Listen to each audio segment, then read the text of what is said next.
Robert Bruce Flanders was born January 31st, 1930, in Independence, Missouri.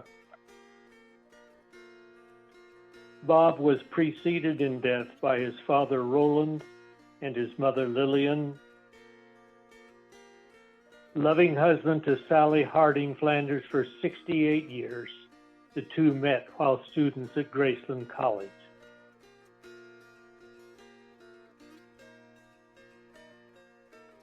Flanders earned a BA, MA, and PhD in history from the University of Wisconsin. His doctoral thesis was published as a book, Nauvoo, Kingdom on the Mississippi. It quickly became a foundational work in the modern field of Mormon historical studies and has remained continuously in print since 1965 publication. The book Nauvoo, Kingdom on the Mississippi gave great detail which Bob pursued just with enormous enthusiasm. And it was surprising to me that when he came to the Ozarks, instead of continuing with his work with Mormon historical studies, he immediately grasped the possibilities of Ozark culture and history, researching the history and culture, and interviewing Shannon County natives. And again, he was so curious about the background of people living in Shannon County, which he considered one of the most authentic places where the culture of the Ozarks was still practiced in many respects. He said, "Grandpa," he said, "I've got 2 whittling sticks." I said, yeah. He said, "One for me?" He said, "Yeah, one for you." Brought out, reached in his pocket and brought out 2 little pieces of cedar, you know. And he got out his knife and we always stood there and whittled, or sat there and whittled. It was a big thing to him and it was a big thing to me. Shoot, you boys will know sometimes you like to whittle with your grandsons. Just like sit down and whittle with them. And we whittled till we cut our shavings pretty tough fine to make those good cedar whittling sticks last. And we run out of whittling sticks about the same time. That done me good to know that he'd think of me in that way.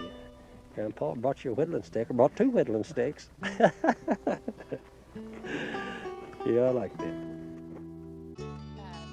Fun for Dad was his Shannon County project, and taking us with him at times and swimming in the Current River and going, floating on the Current River in canoes and john boats, and I remember just on the trust side and just allowing us to have adventures. I can't remember the 2 of you, Steph and Todd, there, but being what they called tailgating, which is not what Marshall University calls tailgating, but tailgating meant sitting on the tailgate of a truck while you were going down dirt roads, splashing through creeks, and bouncing around, and while the grown-ups sat in the cab, and that was so fun.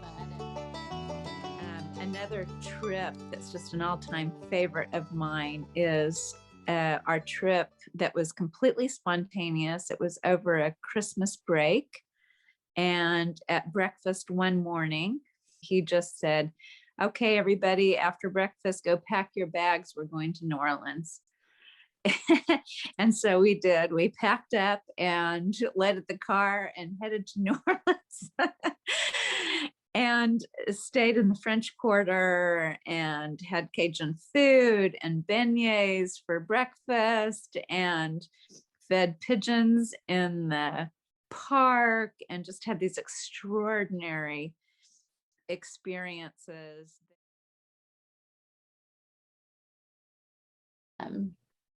Dad just bringing us along and letting us have adventures, and letting us have fun, and just the fun times that we had at swimming pools, remember, in the hotels, and he would play with us in the swimming pools. And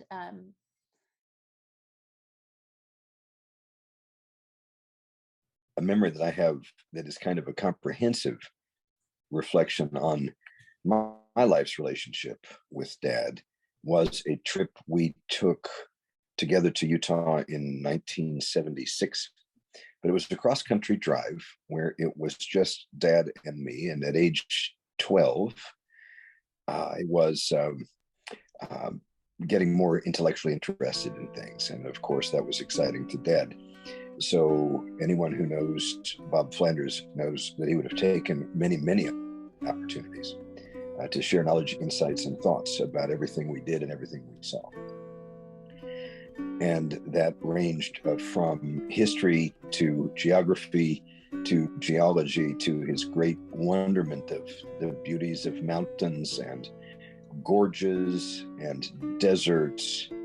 And I recall so well that we would very much enjoy evening suppers with lengthy conversation, and we both had a passion for eating.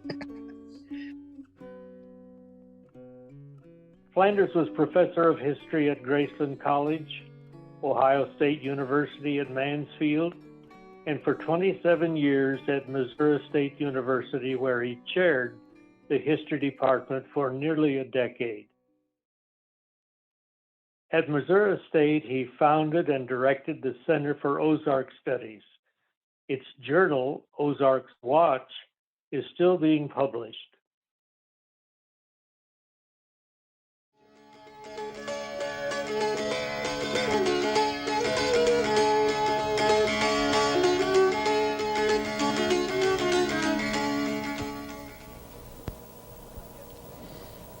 My guest today is Dr. Robert Flanders.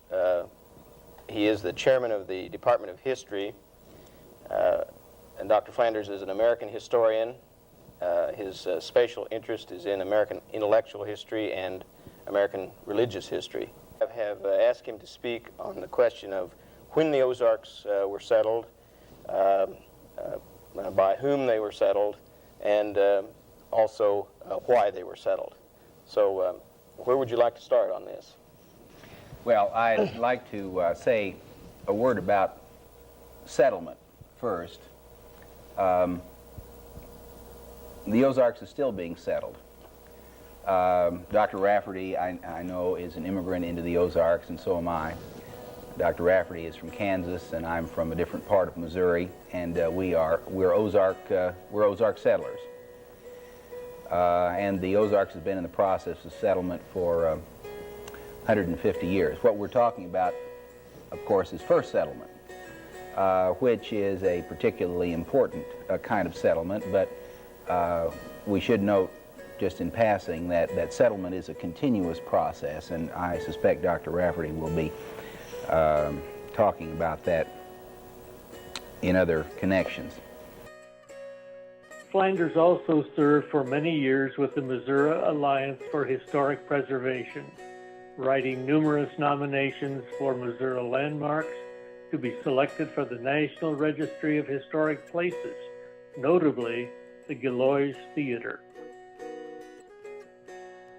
Bob's courage was also seen in his disability. When the loss of the use of language confronted him, he had to come to terms with it, and he did finally come to terms with it and lived with his disability with great courage and dignity. Some of the greatest lessons I've gotten from Dad were in the last few years, because he was a man of a lot of words, a lot of knowledge and wisdom.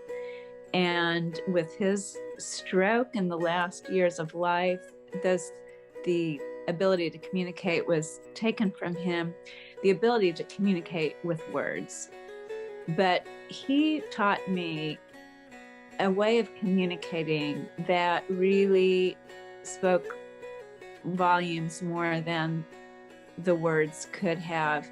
He taught me a wordless love through the extension of his heart, his arms, his facial expressions, the way he reached out to Mom, the way he was able to shine love out of his eyes and his smile, and the way he was able to reach out to those in the community there with him.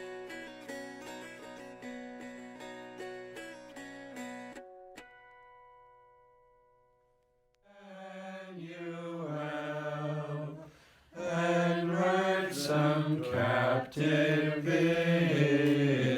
Israel,